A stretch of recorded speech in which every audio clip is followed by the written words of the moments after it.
ओआरबी strategy आजकल day traders के बीच सबसे ज्यादा यूज होने वाली मेथड्स में से एक बन चुकी है, क्योंकि ये रोज एक सिंपल ट्रेड सेटअप देती है, चाहे आप किसी भी एसेट पर ट्रेड कर रहे हों। लेकिन पॉपुलर होने के बाद भी काफी ट्रेडर्स इसको अप्लाई करते वक्त कॉमन ट्रैप्स में फंस जाते हैं। इस वीडियो में हम कवर करेंगे ओआरबी स्ट्रैटेजी के बारे में सब कुछ, कैसे यूज करें हाई प्रोबेबिलिटी ट्रेड एंट्रीज ढूंढने के लिए। अगर आपको ये इंटरेस्टिंग एंड यूजफुल लग रहा है तो काइंडली लाइक बटन दबा दो और सब्सक्राइब करके नोटिफिकेशन बेल भी ऑन कर लो, ताकि हर नई वीडियो आप मिस ना करो। चलिए बिना टाइम वेस्ट किए शुरू करते हैं। सबसे पहले देखते हैं ओआरबी ट्रेडिंग स्ट्रैटेजी है क्या और चार्ट पर इसको कैसे आइडेंटिफाई करें। ओआरबी एक अब्रीविएशन है जो स्टैंड करता है ओपनिंग रेंज ब्रेकआउट के लिए। जैसे नाम से समझ आ रहा है, स्ट्रैटेजी फोकस करती है ब्रेकआउट्स ट्रेड करने पर एक डिफाइंड रेंज के अंदर से। लेकिन ये रेंज एक्सटर्नल लिक्विडिटी लेवल से डिसाइड नहीं होती, बल्कि एक सिंगल कैंडल से बनती है। स्पेसिफिकली वो पहली कैंडल जो एक नए मार्केट सेशन के स्टार्ट होते ही बनती है। अब देखते हैं कैसे काम करता है ये।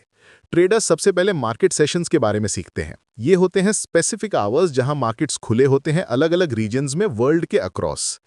3 प्राइमरी सेशंस होते हैं, लंदन सेशन, न्यूयॉर्क सेशन और एशियन सेशन। ओआरबी स्ट्रैटेजी इन तीनों में यूज हो सकती है, लेकिन सबसे ज्यादा यूज होती है न्यूयॉर्क सेशन में, क्योंकि इसी टाइम ट्रेडिंग वॉल्यूम और लिक्विडिटी हाईएस्ट होता है। इसी वजह से हम इस वीडियो में न्यूयॉर्क सेशन यूज करेंगे। हालांकि स्ट्रैटेजी का अप्रोच सेम ही रहता है, चाहे कोई भी सेशन हो। अब जब हमने न्यूयॉर्क सेशन पर फोकस कर लिया है, तो अगला स्टेप होता है न्यूयॉर्क स्टॉक एक्सचेंज के ओपन होने का वेट करना 7 PM पर। जैसे ही मार्केट ओपन होता है, हम सिंपली फर्स्ट कैंडल को बनने और क्लोज होने देते हैं। वही बनती है हमारी ओआरबी कैंडल। रेंज डिफाइन करने के लिए कैंडल के विक्स का हाई और लो मार्क करते हैं और उन दोनों पॉइंट्स के बीच का जोन बन जाता है ओआरबी रेंज। अब आप सोच रहे होंगे कि कौन सा टाइम फ्रेम यूज करें इस कैंडल को आइडेंटिफाई करने के लिए।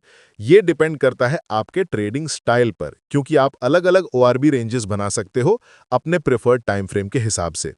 बस एक चीज फिक्स है, ये कैंडल हमेशा शाम के 7 बजे ओपन के बाद वाली पहली कैंडल ही होगी। जैसे अगर आप फर्स्ट 30 मिनट कैंडल यूज करते हो तो मिलेगा 30 मिनट ओआरबी रेंज। अगर आप 15 मिनट कैंडल यूज करते हो तो 15 मिनट ओआरबी रेंज। और वही सेम लॉजिक अप्लाई होता है 5 मिनट टाइम फ्रेम के लिए भी। अगर हम 5 मिनट कैंडल यूज करते हैं तो हमें मिलता है 5 minute ओआरबी range. Difference in options basically range के साइज में होता है।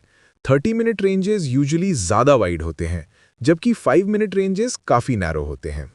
लेकिन 15 मिनट रेंज एक परफेक्ट बैलेंस देता है रिस्क और कंसिस्टेंसी के बीच। इसी वजह से ये ट्रेडर्स के बीच सबसे ज़्यादा पॉपुलर है।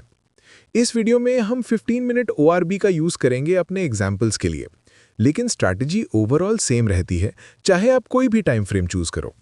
अब जब हमने कवर कर लिया है कि ओआरबी कैसे आइडेंटिफाई करते हैं, तो चलते हैं अगले स्टेप पर, कैसे इसको एक्चुअली यूज़ करना है ट्रेड सेटअप्स फाइंड करने के लिए। जैसे मैंने पहले बताया, ओआरबी रेंज आइडेंटिफाई करने का फर्स्ट स्टेप है यूएस स्टॉक मार्केट के ओपन होने का वेट करना 7 PM पर। मार्केट ओपन होने के बाद हम पहली कैंडल क्लोज होने का वेट करते हैं। इस एग्जाम्पल में हम 15 मिनट ओआरबी रेंज यूज कर रहे हैं, मतलब ये पहली 15 मिनट कैंडल है जो 7 PM ओपन के बाद फॉर्म होती है। जैसे ही हमने इस कैंडल को आइडेंटिफाई कर लिया, हम एक लेवल ड्रॉ करते हैं इसके अपर विक के टिप से, ताकि ओपनिंग रेंज हाई मार्क हो जाए, और एक और लेवल लोअर विक के टिप से, ताकि ओपनिंग रेंज लो मार्क हो जाए। उसके बाद हम शिफ्ट करते हैं 1 मिनट टाइम फ्रेम पर, ताकि मार्केट स्ट्रक्चर क्लोजली देख सकें। क्योंकि हम 1 मिनट चार्ट यूज कर रहे हैं, ये समझना जरूरी है कि ओआरबी रेंज का ट्रेड करना बेसिकली एक स्कैल्पिंग स्ट्रैटेजी है, जो शॉर्ट टर्म क्विक ट्रेड्स पर फोकस करती है। इसका एडवांटेज ये है कि ओआरबी अक्सर हर दिन एक ही टाइम पर हाई क्वालिटी ट्रेडिंग अपॉर्चुनिटीज देता है थ्रू आउट द वीक। अब ओआरबी रेंज काम कैसे करता है? सिंपल है, ओआरबी रेंज हाई और लो को की सपोर्ट और रेजिस्टेंस लेवल्स ट्रीट करते हैं। प्राइस इन लेवल्स पर कैसे रिएक्ट करता है, उसको ऑब्जर्व करके हम सिग्नल्स आइडेंटिफाई करते हैं जो मार्केट की नेक्स्ट डायरेक्शन सजेस्ट करते हैं। नेक्स्ट स्टेप होता है वेट करना कि प्राइस एक्शन ओआरबी रेंज हाई के ऊपर ब्रेक करे या ओआरबी रेंज लो के नीचे। और एक इंपॉर्टेंट डिटेल ये है कि हमें कैंडल को एक्चुअली उस लेवल के ऊपर या नीचे क्लोज होते देखना है। सिर्फ विक कर जाए तो वो ब्रेकआउट नहीं माना जाता। इस एग्जाम्पल में हमें क्लियरली दिख रहा है कि कैंडल ओपनिंग रेंज हाई के ऊपर क्लोज हुई है, जो कंफर्म करता है कि ब्रेकआउट हुआ है। इस स्टेज पर ट्रेड एंटर करने के दो तरीके होते हैं। पहला तरीका है ब्रेकआउट कैंडल क्लोज होने के तुरंत बाद एंटर करना, क्योंकि ये सिग्नल देता है कि मार्केट उस डायरेक्शन में और मूव कर सकता है। लेकिन इस मेथड का रिस्क है फॉल्स ब्रेकआउट्स का, जहां प्राइस जल्दी से वापस रेंज के अंदर आ जाता है। अगर आप रीजनेबल स्टॉप लॉस यूज करते हो तो आपका ट्रेड प्रीमेच्योरली क्लोज हो सकता है। दूसरा ऑप्शन है वेट करना कि प्राइस पुल बैक करके ओआरबी रेंज रीटेस्ट करे और देखा जाए कि पहले जो रेजिस्टेंस था वो अब सपोर्ट बन रहा है या नहीं। अगर लेवल होल्ड करता है तो ये एक बेटर अपॉर्चुनिटी होती है लॉन्ग ट्रेड एंटर करने की। प्राइस को आगे प्ले करते हुए हमें दिख रहा है कि प्राइस पुल बैक करके हमारा ओपनिंग रेंज हाई रीटेस्ट करता है। लेकिन सिर्फ रीटेस्ट होने पर ट्रेड एंटर नहीं करते, हमें और कंफर्मेशन चाहिए होती है। स्पेसिफिकली हम कैंडलस्टिक पैटर्न्स देखते हैं जो बाइंग इंटरेस्ट सिग्नल करते हैं लॉन्ग पोजीशन लेने से पहले। इस एग्जाम्पल में प्राइस ने एक बुलिश हैमर बनाया और उसके बाद एक और ग्रीन कैंडल बनी जो मोमेंटम शिफ्ट इंडिकेट करती है। इस कंफर्मेशन के साथ हम बाय ट्रेड एंटर करते हैं। कंफर्मेशन कैंडल क्लोज होने पर स्टॉप लॉस प्लेस करते हैं रीटेस्ट कैंडल के नीचे और टारगेट सेट करते हैं at least twice the stop loss.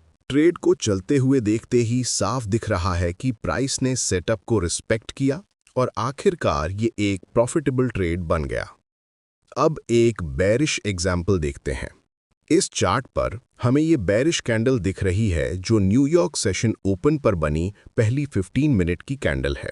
तो हम इसका हाई और लो मार्क कर देते हैं, जिससे रेंज बन जाती है। रेंज सेट होने के बाद हम 1 मिनट टाइम फ्रेम पर शिफ्ट हो जाते हैं।